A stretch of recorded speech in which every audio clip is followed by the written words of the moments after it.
What's the deal, baby? Y'all know this the big boss, all boss dog, K-Po through the door, the toughest bucks. What's good with everybody, man? Hope everybody having a great day. You know what I mean? I'm cool. You know what I mean? I can't complain. Just finished a workout. It was rough. you know, I can't really box right now because my shoulder. I don't know what I did to it. I remember like I was really like training hard. Like last month, I was hitting it hard, bro. And I was working on my jab hand. Because like I say, I try to make some of my weaknesses my strength. So working on my jab hand, just working on different things I could do with it. You know what I mean? Working on different jabs. I think I threw an up jab. And I don't know. I generated too much power on it. And I think I was spun. And I generated too much power on it. And now my shoulder missed it. So it's feeling a little better when I put KT tape on it. So, you know, I might try it today. I might not. You know what I'm saying? It's messed up. But, hey, it is what it is. You know, the grind don't stop. You know, I ran like almost 2 miles. Did some strength and conditioning, you know what I'm saying? Things like that. You know, just stay in shape. But I want to talk about how fighters doubt Errol Spence. You know, this is going to go into the series, The Doubt of Errol Spence. I did that series a while back. I'm going to continue it on. A lot of fighters, when they look at Errol Spence, they see basics. And they don't understand how he's beating guys, how he's punishing guys, and, you know, how he's selling out arenas. Now, he's not doing what Canelo's doing. He's not doing what Tank is doing. But he doing a nice number. You know what I mean? You know what I mean? He's doing more than Crawford. He's doing more than Keith Thurman. You know what I mean? He's showing why he's the number one selling welterweight. You know what I mean? We got to call a spade a spade. He's showing why he's the number one selling welterweight at 147 pounds. Because of how he fight. You know what I mean? He fights, it's action-packed. You know what I mean? He's not really that defensive. Although he can be, you know, he looks to counter you and things like that while coming forward. You get what I'm saying? But overall, he's an action-packed fighter. You know what I mean? Breaks you down, tests your will. You see a lot of fighters, they get in there and quit. Prime example, Kell Brook, who was the number one welterweight at the time Errol Spence fought him, and was the IBF champion. You know, Kell Brook looked at Errol Spence and was like, man, what's so special about him? Y'all remember, go look at the press conference. He said, what's so special about this dude? This dude basic. You know, he Jeff Lacey, like he easy work. I get in, I'm a thrasher. And you saw Errol Spence kept coming. Kell Brook had a lot of successful rounds. And you could see Kell Brook looking at Errol Spence like, what the fuck? Like, Kell Brook is in Errol Spence with some shit. Some shit that he normally drop fighters. Errol Spence just kept coming. Kept fighting, kept coming, kept making those deposits to the body, kept jabbing. You saw he got stronger as the fight go on. See, with Errol, you're going to have to get him early. If you don't, that motherfucker it's like as the fight goes on, he gets stronger and more motivated. You get what I mean? So he did that with Kell Brook. He just got stronger, kept going. And he was able to break his will and break a bone in his face. Same thing with Danny Garcia. Right, Danny Garcia looking at Errol like, man, tell him to get a belt first. And Errol's like, I want to fight Danny. Like, man, he need to prove himself. You know, like, he basic. And then even when he was like, all right, Errol, we finna fight. You know, after Errol beat Sean Porter, it was more like, okay, like, I don't see, you know, like, he winning, but, you know, I don't really see nothing that he doing that's, you know, gonna make me be, like, concerned. And Errol beat this boy with a jab. And I'm telling you right now, if Errol Spence was 100%, he would have stopped Danny Garcia. I'm just being real. He would have stopped that boy. You know? Mikey Garcia, I see something. Same thing. I see something. I don't know what he saw. But that boy got the piñatas beat out of him. And Errol Spence just simply outclassed him. You know what I mean? Because y'all forget they was saying Errol Spence is a one-trick pony. He fight one way. He can't box. He can't do this, that, and the third. And Errol Spence going in there and outboxed Mikey Garcia. I think if Errol went in there with the mindset like he had against Sean Porter, he would have stopped Mikey Garcia. Now, granted, he admitted in the later rounds he was trying to stop Mikey Garcia because he heard Robert Garcia said, hey, Mike, if you don't do nothing, I'm going to stop this fight. It is what it is. You know what I mean? You can go back and watch the Robert Garcia say that. He said, yeah, I was going to stop the fight. You know what I mean? Now, granted, I feel like if Errol Spence really should have, if he would have pushed the gas, he could have stopped him. But I don't know. He had mercy on Mike Garcia, because I wouldn't have had no mercy on him. I would have just stopped his ass. That's me. But he outboxed him, right? Sean Porter looking at Errol like, he ain't even all that. You know what I mean? And he had more motivation because his daddy's always speaking about Errol Spence. So what'd he do? Go get Barry Hunter, train for his life. Gave Errol Spence the fight of his life. You know what I mean? And I knew that was going to be a tough fight. You know what I mean? I knew. Especially Errol Spence saying, I'm going to fight you how you fight me. I'm going to beat you at your own game. And then boom. You know? But Errol Spence figured him out, dropped him, got his hand raised. You get what I mean?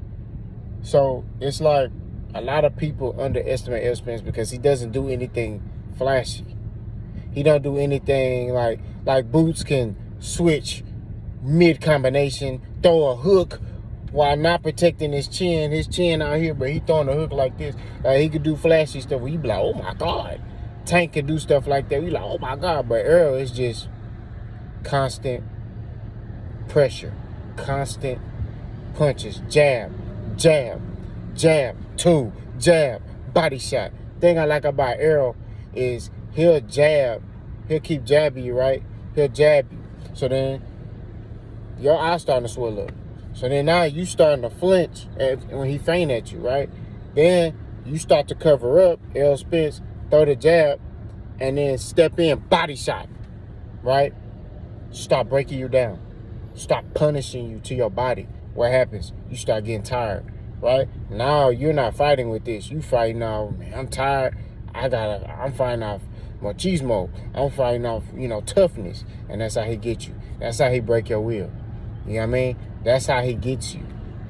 He did that to Ugas. Ugas was bigger than Errol Spence. They was talking about, y'all forget, they was saying Errol Spence was ducking Ugas. Because Errol Spence when he was the IBF champion, he still is the IBF champion, but he only had that belt. Ugas was his mandatory at one point.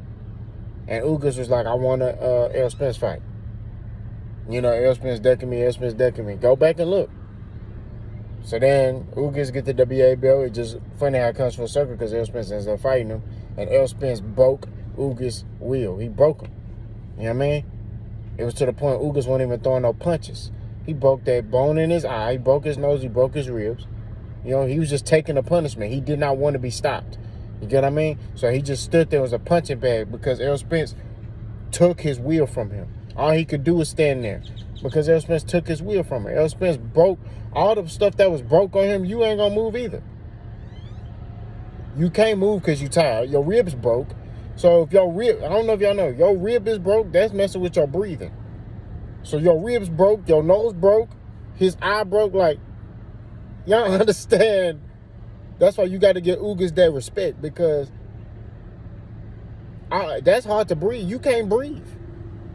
Errol Spence was punishing this boy. You get what I mean?